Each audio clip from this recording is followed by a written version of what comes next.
الثانوية الزراعية والرأس السنوي. أنشأت مدرسة الزراعة بالإسكندرية عام 1946 وكان مقرها معسكر الطيران البريطاني لمنطقة أبيضية وحاليا معسكر الشباب بابل. عام 1954 نقلت المدرسة إلى مقرها الحالي 58.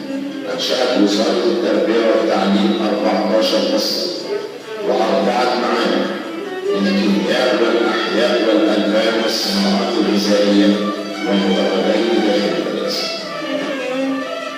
تم استقرار مصنع الوصفة بمساحة 41 فدان من السيد داوود العكس، ثم أصبحت ملكا للإصلاح الزراعي في بلاد يصلح العلاقات الإنسانية والحقوق، حيث أطلق قسم الهندسة الزراعية أول مبادرة فردية بإنشاء متحف زراعي هندسي بالبحوث الذاتية يضم كافة المعدات والأجهزة القديمة والحديثة في العمل الثانوية والمدرسة بالرغم من وجود الحساب المؤهل.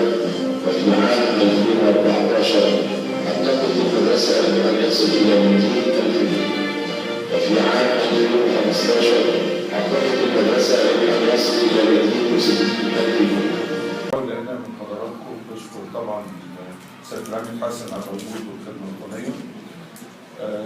بشكر جميع السادة الحضور، لكن أنا هنا في الحقيقة يعني كنت حريص فعلا إن أنا أكون موجود معاكم النهارده رغم الظروف. طبعا الزميل عارفة جايين سايبين كذا حاجة ورانا، لأن أنا عارف حاجة هنا في مدير محترم لازم أكون معاه، في الزملاء هنا ناس محترمة الحمد لله جهودكم واضحة وملموسة. لكن أنا عايز أقول حاجة، التعليم الزراعي أو التعليم الفني عموما يعني يبقى مجاله أفضل لخدمة سوق العمل. انتوا عليكم عبء يعني على أكتافكم جامد طبعا، نتمنى مزيد من الجهد. البلد احنا عارفين ظروفها طبعا.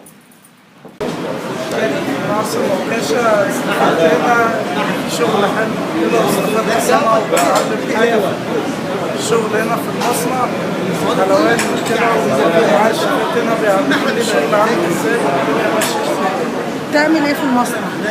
أنا هنا جاي بشتغل يعني بوصل حاجة بعمل فواكه وحاجة بقطع وبقشر كده.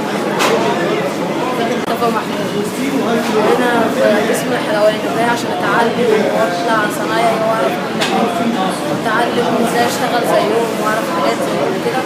اتعلم بتعمل ايه هنا؟ بتعمل ايه؟ بعجن، بعمل بسكوت، بعمل حاجات كتير، بعمل بسكوت مكني، بعمل كرواسون، باتيه وحاجات كده.